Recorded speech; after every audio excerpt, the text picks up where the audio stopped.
তো গাইস আসসালামু আলাইকুম, কেমন আছো তোমরা? আশা করি তোমরা সবাই ভালো আছো। এসে বলছি নতুন একটা টিউটোরিয়াল ভিডিও নিয়ে। তো গাইস আজকে তোমাদেরকে দেখাবো কিভাবে এরকম এরকম স্টাইলিশ ক্যারেক্টার তৈরি করবেন। আর গাইস আজকের ভিডিওটা শুরু করার আগে একটা কথা বলে নি, আমার ভয়েসটা আজকে ক্লিয়ার নাও হতে পারে, কারণ আমার ঠান্ডা লেগেছে, তার জন্য ভয়েসটা ভালোভাবে ক্লিয়ার হবে না।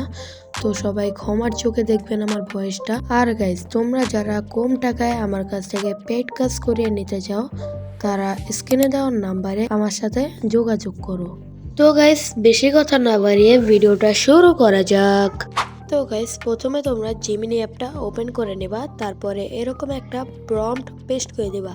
তো গাইস এরকম প্রম্পট কিন্তু তোমরা আমার টেলিগ্রাম চ্যানেলে পেয়ে যাবা, আর আমার টেলিগ্রাম চ্যানেলের লিংক ডিসক্রিপশনে দেওয়া হবে। আর গাইস তারপরে তোমরা একটা ক্যারেক্টারের ফটো এখানে অ্যাড করে নিবা, তারপরে কিছুক্ষণ ওয়েট করলে কিন্তু তোমাদের ছবিটা রেডি হয়ে যাবে। আর গাইস ছবি রেডি হওয়ার আগে একটা কথা বলি, যারা আমার চ্যানেলে নতুন তারা আমার চ্যানেলটি সাবস্ক্রাইব করে দিবেন। তো গাইস আমাদের ছবিটি কিন্তু তৈরি হয়ে গিয়েছে। তো গাইস আজকের ভিডিও তো এতটুকুই, দেখা হচ্ছে পরবর্তী কোনো ভিডিওতে। ততক্ষণ পর্যন্ত আপনারা সুস্থ থাকবেন, ভালো থাকবেন, আল্লাহ হাফেজ।